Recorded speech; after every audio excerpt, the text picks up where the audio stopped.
മനാലി പോകുന്ന വഴിയുള്ള experience, Hadimba ടെമ്പിളിൻ്റെ experience, ഇതൊക്കെയാണ് കഴിഞ്ഞ 2 എപ്പിസോഡുകളായിട്ട് നമ്മൾ കണ്ടിട്ടുള്ളത്. അപ്പോൾ ആ വീഡിയോസ് കണ്ട എല്ലാവർക്കും നന്ദി രേഖപ്പെടുത്തുന്നു. മനാലിയിലുള്ള ഐസ് പോയിന്റിലേക്കുള്ള യാത്രയും അവിടെയുള്ള മറ്റ് പല കാഴ്ചകളും അതിനെക്കുറിച്ചൊക്കെയാണ് ഇന്നത്തെ ഈ പാർട്ട് 3 ഉൾക്കൊള്ളിച്ചിരിക്കുന്നത്. അപ്പോൾ സമയം രാവിലെ ഒരു 9 മണിയൊക്കെ ആകുമ്പോൾ ഞങ്ങൾ റൂമിൽ നിന്ന് ഇറങ്ങി മനാലി ഐസ് പോയിന്റ് കാണുക എന്നുള്ള എക്സൈറ്റ്മെന്റിലാണ് ഞങ്ങൾ രണ്ടാളുള്ളത്. 10 മണിയാകുമ്പോഴേക്ക് ഐസ് പോയിന്റിലേക്കുള്ള ബസ് പുറപ്പെടുന്നതാണ് ഇന്നലെ ബുക്ക് ചെയ്യാൻ വേണ്ടി പോയ സമയത്ത് പറഞ്ഞിട്ടുള്ളത്. അതുകൊണ്ട് ഒരു 9:45 ആകുമ്പോഴേക്ക് നമ്മൾ ബസ് സ്റ്റാൻഡിലേക്ക് എത്തി. ഒരു ഇമ്പോർട്ടൻ്റ് ആയിട്ടുള്ള കാര്യം, രാവിലെ 10 മണി മുതൽ വൈകുന്നേരം 6 മണി വരെയാണ് ഈ ട്രിപ്പിന്റെ ഡ്യൂറേഷൻ എന്ന് പറയുന്നത്. ഹിമാചൽ പ്രദേശിന്റെ ഒരു ഇലക്ട്രിക് ബസ്സാണ്. അതിന്റെ കോസ്റ്റ് വരുന്നത് 500 രൂപയാണ് ഒരാൾക്ക്. ഈ ഒരു ട്രിപ്പ് പാക്കേജ് യാത്രയിൽ വരാത്ത ആൾക്കാർക്ക് ഇത് ഉപകാരപ്രദമായിരിക്കും. അവിടെ പോയി തലേ ദിവസം ബുക്ക് ചെയ്യാം. അപ്പോൾ കറക്റ്റ് 10 മണിക്ക് തന്നെ ബസ് മനാലി ബസ് സ്റ്റാൻഡിൽ നിന്ന് പുറപ്പെട്ടു. പോകുന്ന വഴിയിൽ 1-2 ആക്ടിവിറ്റീസ് നടത്തുന്ന സ്ഥലങ്ങൾ കണ്ടു. ഇപ്പോൾ കണ്ടപ്പോഴേക്ക് ബസ് ഡ്രൈവർ അവിടെ നിർത്തി എല്ലാവരുടെയും ഇറങ്ങാൻ വേണ്ടി പറഞ്ഞു. അപ്പോൾ ആൾക്കാർക്ക് താല്പര്യമുള്ള ആൾക്കാർക്ക് വേണമെങ്കിൽ അങ്ങനെയുള്ള അത്തരം ആക്ടിവിറ്റീസിലൊക്കെ പോവാം, അതിനുള്ള സമയം നിർത്തിത്തരും. കമ്മീഷൻ ബേസ്ഡ് ആയിട്ടുള്ള പരിപാടിയാണ്. ഡ്രൈവർക്കും ചില ചായ കുടിക്കാനുള്ള പൈസ കിട്ടുമായിരിക്കും. ഒരു 10-15 മിനിറ്റ് അതൊക്കെ നോക്കിയുന്നുണ്ട്. ബസ്സിലെ യാത്രക്കാരും അങ്ങനെയുള്ള ആക്ടിവിറ്റീസ് ചെയ്യാൻ താല്പര്യം പ്രകടിപ്പിക്കുന്നത് കണ്ടിട്ടില്ല. എല്ലാവരും ഈ അടൽ ടണലും ഈ ഐസ് പോയിന്റും കാണാനുള്ള ഒരു എക്സൈറ്റ്മെന്റിൽ ഇരിക്കുകയാണ്. എന്തായാലും ബസ് അവിടെ നിന്ന് പുറപ്പെട്ടു. 10 ഡിഗ്രി താഴെ തണുപ്പുണ്ടാവും. അതുകൊണ്ട് ഐസ് ജാക്കറ്റ്, ഗ്ലൗസ്, ഷൂസ് ഇതൊക്കെ ഞങ്ങൾ അവിടെ നിന്ന് വാങ്ങിയിട്ട് വേണം പോകണമെങ്കിൽ. മുകളിൽ കിട്ടൂല എന്ന് പറഞ്ഞു. അങ്ങനെ ബസ് അവിടെ നിർത്തി. ഞങ്ങൾ അവിടുന്ന് ഒരു ഷോപ്പിലേക്ക് ഈ ഡ്രൈവർ അങ്ങോട്ടേക്ക് നമ്മൾ നയിച്ചു. അവിടെ ഭയങ്കര ക്രൗഡായിരുന്നു. കംഫർട്ടായിട്ട് ഇടാൻ പറ്റുന്ന രീതിയിലുള്ള ഡ്രസ്സും കാര്യങ്ങളൊക്കെ നോക്കുക, സെലക്ട് ചെയ്യുക. വലിയ കംഫർട്ടൊന്നും ആയിരുന്നില്ല, എന്നാലും കൂടി ഒരുവിധം ഒപ്പിക്കാൻ പറ്റുന്ന ഒരു കംഫർട്ടൊക്കെ ആയിരുന്നു. ഷൂസാണ് ഏറ്റവും വലിയ പ്രോബ്ലം ഉണ്ടായിരുന്നു. നടക്കാൻ വലിയ ബുദ്ധിമുട്ടായിരുന്നു. അത് നമ്മുടെ നാട്ടിലൊക്കെ കോൺക്രീറ്റ് ചെയ്യുന്ന ആൾക്കാരൊക്കെ ഇടുന്ന അതുപോലെയുള്ളൊരു ഷൂസാണ്. ഈ ജാക്കറ്റിന് ഒരു 200 രൂപ, ഗ്ലൗസും സോക്സും വേണമെങ്കിൽ എക്സ്ട്രാ വാങ്ങണം. ഗ്ലൗസിന് ഒരു 150, സോക്സിന് ഒരു 100 രൂപയും. ഇങ്ങനെ 450 രൂപ ചിലവാക്കി തിരിച്ചു മടക്കം വരുന്ന സമയത്ത് അവിടെ നിർത്തും. അവിടെ ഇത് മടക്കി കൊടുക്കുക. പൈസ കൊടുത്ത് വാങ്ങിയ സാധനം കൊടുക്കണ്ട. അങ്ങനെ ഞങ്ങൾ ഐസിലേക്ക് ഇറങ്ങാൻ വേണ്ടിയിട്ടുള്ള എല്ലാ സർവ്വസന്നാഹത്തോട് കൂടിയിട്ട് ഞങ്ങൾ ബസ്സിൽ കയറിയിരുന്നു. പിന്നെ അവിടുന്ന് ഒരു 3/4 മണിക്കൂർ പിന്നെയും യാത്രയുണ്ടായിരുന്നു ഈ അടൽ ടണലിലേക്ക് എത്താൻ വേണ്ടിയിട്ട്. അങ്ങനെ 9 കിലോമീറ്റർ നീളമുള്ള അടൽ ടണലിനുള്ളിലേക്ക് ബസ് കടന്നു. പിർ പാഞ്ഞാൾ എന്ന ഒരു റേഞ്ചാണ്, ഹിമാലയന്റെ റേഞ്ചാണ് ഈ അടൽ ടണലും ഈ ഉൾപ്പെട്ടിരിക്കുന്ന ഭാഗം. അടൽ ടണലിനെ പറ്റി പറയുമ്പോഴേക്ക് ഒരു ഇന്ത്യയുടെ തന്നെ മഹത്തായിട്ടുള്ള ഒരു കൺസ്ട്രക്ഷനാണ് ഈ അടൽ ടണൽ. കറക്റ്റ് പറഞ്ഞു കഴിഞ്ഞാൽ 9.2 കിലോമീറ്റർ ആണ് അടൽ ടണലിനുള്ള ദൂരം. ഇതിന്റെ കൺസ്ട്രക്ഷന്റെ ടൈപ്പ് എന്ന് പറഞ്ഞാൽ ട്യൂബ് ടണൽ കൺസ്ട്രക്ഷനാണ്. അതായത് 2 ട്യൂബുകളുണ്ട്. ഒരു ട്യൂബ് അങ്ങോട്ടേക്കുള്ള യാത്രയും ഒരു ട്യൂബ് ഇങ്ങോട്ടേക്കുള്ള യാത്രയും. 30 മീറ്ററാണ് ഇതിന്റെ വീതി എന്ന് പറയുന്നത്. ഏകദേശം ഒരു 10-15 മിനിറ്റോളം എടുത്തു ഈ സൗത്ത് പോർട്ടലിൽ നിന്ന് നോർത്ത് പോർട്ടലിലേക്ക് എത്താൻ വേണ്ടി. ഒരു ഹൈഫൈ ടണൽ തന്നെ പറയാം. 10-15 മിനിറ്റ് ദൈർഘ്യം നീണ്ടു നിൽക്കുന്ന ആ യാത്ര കഴിഞ്ഞത് ഈ അടൽ ടണലിന്റെ നോർത്ത് പോർട്ടലിലാണ്. ആ ഒരു എത്തുമ്പോൾ ഉള്ള ഒരു ക്ലൈമറ്റ് ചേഞ്ച് എന്ന് പറയുന്നത് നമ്മൾ പ്രതീക്ഷിക്കുന്നതിന് അപ്പുറത്താണ്. അതായത് ഈ അടൽ ടണൽ സൗത്ത് പോളിലുള്ള ക്ലൈമറ്റേ അല്ല ഈ നോർത്ത് പോളിലേക്ക് എത്തുമ്പോഴേക്കുള്ളത്. തണുപ്പ് എന്നൊക്കെ പറയുന്നത് നമ്മളെ ഈ വിജൃംഭിച്ച തണുപ്പ് എന്നൊക്കെ പറയുന്നില്ലേ, അതായത് തണുപ്പിങ്ങനെ ഉള്ളിലേക്ക് അടിച്ച് കയറി ഈ ഗ്ലൗസും ജാക്കറ്റും ഒക്കെ ഇട്ടിട്ട് തന്നെ എല്ലിന് അറിയാൻ പറ്റുന്ന രീതിയിലുള്ള ഒരു തണുപ്പാണ് ഫീൽ ചെയ്യാൻ പറ്റുന്ന ഒരു കാര്യം. ഹിമാലയൻ റീജിയന്റെ ഭംഗി എന്ന് പറയുന്നത് ശരിക്കും മനാലി താഴെ നിന്നുള്ള ഈ മുകളിലേക്ക് എത്തുമ്പോഴേക്കാണ്. ഏകദേശം ഒരു 13,000 അടി ഉയരത്തിലാണ് ഈ അടൽ ടണലും ഈ കാര്യങ്ങളൊക്കെ സ്ഥിതി ചെയ്യുന്നത്. മനാലിയിൽ നിന്ന് കെയ്ലോങ് എന്ന് പറയുന്ന സ്ഥലത്തേക്ക്, കെയ്ലോങ് എന്ന് പറയുന്ന ഒരു ടൗണിലേക്ക് എത്താൻ വേണ്ടിയിട്ട്, അതായത് ഈ ലേ ലഡാക്കിലേക്ക് പോകുന്ന വഴിയിലുള്ള ഒരു ടൗണാണ് ഈ കെയ്ലോങ്. ഈ കെയ്ലോങ്ങിലേക്ക് എത്താൻ വേണ്ടിയിട്ട് മുന്നേ 6 മണിക്കൂറാണ് മനാലിയിൽ നിന്ന് ഒരാൾ പോകുന്നുണ്ടെങ്കിൽ എടുക്കുന്നത്. അതായത് ഈ റോത്താങ് പാസ് വഴി ഗ്രംഫു എന്ന് പറഞ്ഞ വില്ലേജ്, അവിടെ നിന്ന് ഈ കോസ്കർ, സിസു, പിന്നെ കെയ്ലോങ്, ഇത് എത്താൻ വേണ്ടിയിട്ട് 6 മണിക്കൂറിൻ്റെ അടുത്താണ് മുന്നേ എടുക്കുന്ന സമയം. അതും ഈ കാലാവസ്ഥ പ്രതികൂലമായി കഴിഞ്ഞാൽ റോഡ് ക്ലോസ് ചെയ്യുന്നു, റോത്താങ് പാസ് അടക്കും. പിന്നെ അങ്ങനെ പോകാൻ പറ്റത്തില്ല. പിന്നെ ഇതൊക്കെ റോഡ് ഐസൊക്കെ മാറ്റി ക്ലിയർ ആക്കിയ ശേഷം മാത്രമേ ആ യാത്ര സാധ്യമാവുകയുള്ളൂ. ഇപ്പം ഈ അടൽ ടണൽ വന്നോട് കൂടിയിട്ട് അങ്ങനെയുള്ള പകുതി പ്രശ്നങ്ങളൊക്കെ പരിഹരിച്ചു എന്നാണ് അവിടുത്തെ ഡ്രൈവർമാരൊക്കെ പറഞ്ഞു കേട്ടത്. പിന്നെ കെയ്ലോങ്ങിലേക്ക് എടുക്കുന്ന 6 മണിക്കൂർ സമയം 2 മണിക്കൂറായിട്ടാണ് കുറഞ്ഞത്. ഏകദേശം 116 കിലോമീറ്റർ ആണ് മനാലിയിൽ നിന്ന് ഈ കെയ്ലോങ്ങിലേക്കുള്ളത്. 71 കിലോമീറ്റർ ആയിട്ടാണ് കുറഞ്ഞത്. കൂടാതെ യാത്രാ സമയം എന്ന് പറയുന്നത് 6 മണിക്കൂറിൽ നിന്ന് 2 മണിക്കൂറായിട്ടും ചുരുങ്ങി. 10,171 ഫീറ്റ് അടി ഉയരത്തിലാണ് ഈ അടൽ ടണൽ സ്ഥിതി ചെയ്യുന്നത്. 3,200 കോടി മുടക്കിയിട്ട് സെൻട്രൽ ഗവൺമെന്റും ബ്രോ എന്നറിയപ്പെടുന്ന ബോർഡർ റോഡ് ഓർഗനൈസേഷൻ, അവരാണ് ഈ പറഞ്ഞ റോഡുകളും ഈ ടണലും എല്ലാം മെയിൻറ്റെയിൻ ചെയ്യുന്നതും നിർമ്മാണത്തിൽ മെയിനായിട്ട് ഏർപ്പെടുന്നത്. പിന്നെ മെയിനായിട്ടൊരു കാര്യമുണ്ട്, എത്ര ആൾക്കാർക്ക് അറിയുന്നറിയില്ല. ഈ അടൽ ടണലിന്റെ നിർമ്മാണത്തിൽ മെയിനായിട്ട് ഏർപ്പെട്ടിട്ടുള്ള ഒരു ചീഫ് എഞ്ചിനീയർ കണ്ണൂരുകാരനാണെന്ന് എത്ര ആൾക്കാർക്ക് അറിയാം? കണ്ണൂരിലുള്ള ഏച്ചൂർ സ്വദേശി KP പുരുഷോത്തമൻ എന്ന അങ്ങേരും കൂടി അടൽ ടണലിന്റെ നിർമ്മാണത്തിൽ ഏർപ്പെട്ടിട്ടുള്ള ഒരു ചീഫ് എഞ്ചിനീയറാണ്. 2020 ഒക്ടോബർ 3-നാണ് പ്രധാനമന്ത്രി ഈ അടൽ ടണൽ ജനങ്ങൾക്കായി തുറന്നു കൊടുത്തത്. ഒരു മണിക്കൂർ ദൈർഘ്യമേറിയ യാത്രയ്ക്ക് ശേഷം അടൽ ടണലിലേക്ക് എത്തി. അടൽ ടണൽ ക്രോസ് ചെയ്തു. അടൽ ടണൽ ക്രോസ് ചെയ്തിട്ട് അവിടെ നമ്മൾ കാണുന്നത് പ്രകൃതിയുടെ ഒരു വിസ്മയം തന്നെയാണ്. രണ്ട് ഭാഗത്തും വലിയ വലിയ പർവ്വത നിരകൾ, അതിന്റെ ഇടയിലെ കൂടി ഒഴുകുന്ന ഒരു നദി, അതിന്റെ പേര് ചെനാബ് റിവർ എന്നാണ് അതിനറിയപ്പെടുന്നത്. ഈ ചെനാബ് നദീന്റെ കുറുകെ ഒരു പാലമുണ്ട്. ആ പാലം കടന്നിട്ടാണ് അടുത്ത ഒരു മൗണ്ടൻ റീജിയനിലേക്ക് ബന്ധിപ്പിക്കുന്നത്. ചെനാബ് റിവറിന്റെ മുകളിലുള്ള ഈ ചന്ദ്ര ബ്രിഡ്ജ് ക്രോസ് ചെയ്തിട്ട് ഞങ്ങൾ ലെഫ്റ്റിലോട്ട് പോയി. രണ്ട് റോഡുകളുണ്ട്, ഒന്ന് ലെഫ്റ്റിലോട്ടും ഒന്ന് റൈറ്റിലോട്ടും. വിശാലമായിട്ടുള്ള ഒരു പാർക്കിംഗ് ഏരിയ ഉണ്ട് അവിടെ.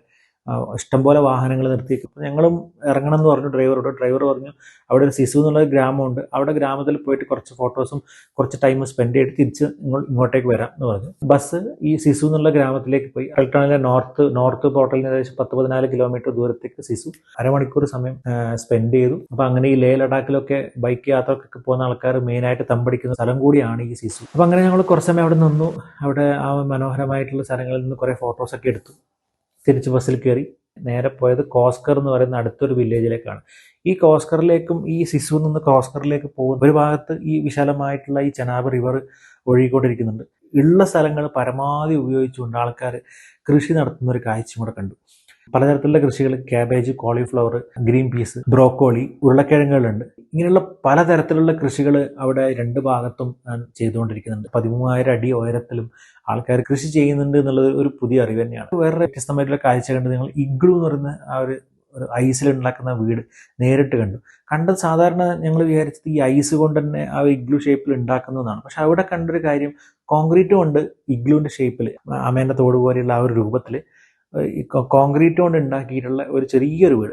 ഒരാൾക്ക് 1-2 ആൾക്കാർക്ക് അതിൻ്റെ ഉള്ളിലോടി മണങ്ങിയിട്ട് പോവാം. അപ്പം അത് മഞ്ഞൊക്കെ വന്ന് അതിന്റെ മുകളിൽ നിന്ന് അറിയുമ്പോഴേക്ക് ആ ഒരു വ്യൂവിൽ വരുന്നതാണ്. ആ ഇഗ്ലുവിനെ പറ്റി കൂടുതൽ അറിയുന്ന ആൾക്കാർ കമന്റ് ചെയ്യണം. അങ്ങനെ കോസ്കർ വില്ലേജിലേക്ക് എത്തി. കോസ്കർ വില്ലേജ് കഴിഞ്ഞ് കഴിഞ്ഞാൽ പിന്നെ റോത്താങ് എത്തുന്നവരെ വേറെ കടകളും കാര്യങ്ങളൊന്നുമില്ല. ഏകദേശം ഉച്ചക്ക് 1:30 സമയം. രാവിലെ 10 മണിക്ക് പുറപ്പെട്ടതാണ്. ഡ്രൈവർ വണ്ടി ഒരു പെട്ടിക്കടയിൽ എടുക്കുക, ബസ് നിർത്തി. പ്രധാനമായിട്ടും മാഗി, ലൈസ്, ചായ ഇങ്ങനെയുള്ള സാധനങ്ങളൊക്കെയാണ് അവിടെ അവൈലബിലിറ്റി ഉള്ളത്. തുപ്ക എന്ന് പറയുന്ന ഒരു ഡിഷ് ട്രൈ ചെയ്യാന്ന്. ടിബറ്റൻ സ്റ്റൈൽ ഒരു ഫുഡാണ്. നൂഡിൽസ് സൂപ്പ് എന്ന് പറയാം വേണമെങ്കിൽ. അപ്പോൾ ഈ പച്ചക്കറികളും കുറേ കാര്യങ്ങളൊക്കെ അതിനകത്ത് ഇട്ടിട്ട് കുറച്ച് മസാലയും കുറച്ച് ഓയിലും ഇതൊക്കെ ഇട്ടിട്ട് നൂഡിൽസും കൂടി ഇട്ടിട്ട് ഒരു പ്രത്യേക രൂപത്തിലും ഒരു പ്രത്യേക മണക്കിയുള്ള ഒരു ഡിഷ്. 14th ഡലൈലാമക്ക് വേണ്ടിയിട്ട് ഉണ്ടാക്കിയ ഫുഡാണെന്നാണ് ഗൂഗിൾ റിസർച്ച് ചെയ്യുമ്പോൾ മനസ്സിലാക്കാൻ പറ്റിയത്. ഇതിൻ്റെ ഒരു ടേസ്റ്റ് വലിയൊരു ടേസ്റ്റ് ഒന്നുമല്ല. ഒരു പ്രത്യേക ഒരു മസാലേൻ്റെ ഒരു മണവും കുറച്ച് ഓയിലിൻ്റെ ഒക്കെ ഒരു മണം ഉള്ള ഒരു സൂപ്പ്, ഒരു നൂഡിൽസ് സൂപ്പ്. അതാണ് തുപ്ക. 150 രൂപയാണ് അതിൻ്റെ വില. തിരിച്ച് ബസ്സിൽ കയറി അവിടെ നിന്ന് ഒരു 1-2 കിലോമീറ്റർ മുന്നോട്ടേക്ക് പോയിട്ട് അവിടെ ബസ് നിർത്തും. അപ്പം ബസ് അതിൻ്റെ സൈഡിൽ നിർത്തി എല്ലാ ആൾക്കാരും ഇറങ്ങി. 3.5 മണിക്കൂർ ടൈമുണ്ട്. തിരിച്ച് 4:45 ആകുമ്പോഴേക്ക് ഇതേ സ്ഥലത്തേക്ക് എല്ലാവരോടും എത്തണമെന്ന് പറഞ്ഞിട്ട് ഡ്രൈവർ ബസ്സിൽ തന്നെ ഇരുന്നു. ഞങ്ങളെല്ലാ ആൾക്കാരും കൂടി ഇറങ്ങി നടക്കാൻ തുടങ്ങി. നടന്ന് ഈ ഐസ് കാണാന്നുള്ള ലക്ഷ്യമാണല്ലോ. ഐസ് കാണുന്നുണ്ട്. അങ്ങ് ദൂരം നോക്കുമ്പോൾ മലേൻ്റെ മുകളിലൊക്കെ ഐസാണ്. എന്നാൽ ഇത് അടുത്തൊന്ന് കാണാൻ, അതിനൊന്ന് വാരി എടുക്കാൻ വേണ്ടി ആ ഒരു എക്സ്പീരിയൻസ് ചെയ്യാൻ വേണ്ടിയിട്ട് നടന്ന് ഏകദേശം 2-2.5 കിലോമീറ്റർ ഞാനും വൈഫും കൊണ്ട് നടന്നു. നല്ലൊരു ഫ്രഷ് ആയിട്ടുള്ള ഐസ് കാണാം. കാരണം ഈ 1 കിലോമീറ്റർക്ക് എല്ലാ ആൾക്കാരും വെച്ച് നിർത്തി. പക്ഷെ അവിടെ ഈ പറഞ്ഞ പോലെ ഐസൊക്കെ ഉണ്ട്. സൈഡിലൊക്കെ ഐസ് കാണാം. ആൾക്കാർ കളിക്കുന്നതാണ്, കുട്ടികൾ കളിക്കുന്നതാണ്, വലിയ ആൾക്കാർ, മുതിർന്ന ആൾക്കാരെല്ലാം ഈ ഡ്രസ്സൊക്കെ ഇട്ടിട്ട് അർമാദിക്കുന്നുണ്ട്. പക്ഷെ മെയിൻ ആയിട്ടുള്ള പ്രശ്നം എന്ന് വെച്ച് കഴിഞ്ഞാൽ ഇതെല്ലാം ആൾക്കാർ ചവിട്ടി കുത്തി നടന്നിട്ട് ഐസിന്റെ കളർ വൈറ്റ് കളറൊക്കെ മാറിയിട്ട്, സ്നോ വൈറ്റ് കളറൊക്കെ മാറിയിട്ട് ഒരുമാതിരി ചായൻ്റെയും കാപ്പീൻ്റെ ഒക്കെ കളറായിരുന്നു മുഴുവൻ ഐസ്. അതുകൊണ്ടാണ് ആക്ച്വലി നമ്മൾ അവിടെ നിന്നും പിന്നെയും ഈ ഐസ് പോയിന്റിൽ നിന്നും ഒരു 1.5 കിലോമീറ്റർ അല്ലെങ്കിൽ 2 കിലോമീറ്റർ ദൂരം നടന്നിട്ട് ആൾക്കാർ അധികം പെരുമാറാത്ത വല്ല ഐസ് കിട്ടിയെങ്കിൽ ഒന്ന് വാരി കളിക്കാന്ന് വെച്ചിട്ട് 2 കിലോമീറ്റർ നടക്കാന്നുള്ള ഒരു ഉദ്ദേശം എന്തായാലും വെറുതെ ആയിട്ടില്ല. അധികം ആൾക്കാർ ചവിട്ടി കുത്തി വൃത്തിയേടാക്കാത്ത കുറച്ച് ഐസൊക്കെ ഞങ്ങൾ കണ്ടു. അതിനകത്ത് ഇഷ്ടംപോലെ സമയം നമ്മൾ ഒരു 1.5 മണിക്കൂർ അതിനകത്ത് നമ്മൾ അർമാദിച്ചു. അതൊരു വേറെ ലെവൽ എക്സ്പീരിയൻസ് ആയിരുന്നു. ഐസിൻ്റെ മുകളിൽ കയറുന്നു, താഴേക്ക് നിരങ്ങി ഇങ്ങനെ സ്ലൈഡ് ചെയ്തിട്ട് ഇങ്ങനെ ഒരു 10-100 മീറ്റർ കൂടി താഴോട്ടേക്ക് ഇങ്ങനെ നിരങ്ങി വരാം. ശരിക്കും ഒരു കാര്യം ഫീൽ ചെയ്തെന്ന് വെച്ച് കഴിഞ്ഞാൽ ഇവിടെയൊക്കെ പോകുമ്പോഴേക്ക് മെയ് ലാസ്റ്റൊക്കെ പോയി കഴിഞ്ഞാൽ പ്രകൃതി ഭംഗി കാണാമെന്ന് മാത്രമല്ല, അതൊരു വേറെ കാഴ്ചയാണ്, അല്ലാന്നല്ല. ഭംഗി കാണുക. ഈ ഹിമാലയൻ റീജിയന്റെ ഭംഗി എന്ന് പറയുന്നത് ഐസ് നിറഞ്ഞിരിക്കുന്ന ആ ഒരു കാഴ്ച തന്നെയാണ്. അങ്ങനെ പ്ലാൻ ചെയ്യുന്ന ആൾക്കാർ സീസൺ ടൈമിൽ തന്നെ പോകണം. എന്നാൽ മാത്രം ആക്ച്വൽ ഭംഗിയിൽ മനാലിനെ അല്ലെങ്കിൽ ഈ ഹിമാചലിനെ എക്സ്പീരിയൻസ് ചെയ്യാൻ പറ്റുള്ളൂ എന്നാണ് എനിക്ക് തോന്നുന്നത്. കാരണം നമ്മൾ പോയ സമയത്ത് ഐസ് എന്ന് പറയുന്നത് ഈ ഇത്രയും വലിയ 13,000 അടിയുടെ മുകളിൽ കയറി മലേൻ്റെ ഒക്കെ ഏറ്റവും ടോപ്പിലൊക്കെയാണ് ഐസ് ഉള്ളത്. അല്ലാണ്ട് ഐസ് എന്നുള്ള ആക്സസിബിലിറ്റി ഇല്ല ഈ മാർച്ച് ഏപ്രിൽ മെയ് സമയത്തൊക്കെ. അപ്പം നെക്സ്റ്റ് റെയിനി സീസൺ തുടങ്ങാൻ വേണ്ടിയിട്ടുള്ള ആ ടൈമാണ്. തിരിച്ച് നാട്ടിലെത്തി 2-3 ആഴ്ച കഴിഞ്ഞ ശേഷമാണ് അവിടെ വെള്ളപ്പൊക്കം ഉണ്ടായത്. അപ്പം ആക്ച്വലി ഉള്ള മഞ്ഞൊക്കെ ഉരുകി തീർന്ന് കഴിഞ്ഞിട്ടുള്ള സമയത്താണ് നമ്മൾ അവിടെ പോയത്. മനാലി കാണണമെന്നുണ്ടെങ്കിൽ 2 ആഴ്ച മുന്നെങ്കിലും പ്ലാൻ ചെയ്യാൻ നോക്കും. അതായിരിക്കും കുറച്ചുകൂടെ നല്ലത്. സ്നോ വീണ് കഴിഞ്ഞ് ജനുവരി, ഫെബ്രുവരി, മാർച്ച് ആദ്യ വാരം ഇതിനുള്ളിൽ പോകണം. ഒരു പോക്കൂടെ പോകേണ്ടി വരും. എന്തായാലും ആ ഐസിൽ മുങ്ങിക്കുളിച്ചിരിക്കുന്ന മനാലി കണ്ടിട്ടേ ബാക്കിയുള്ളൂ.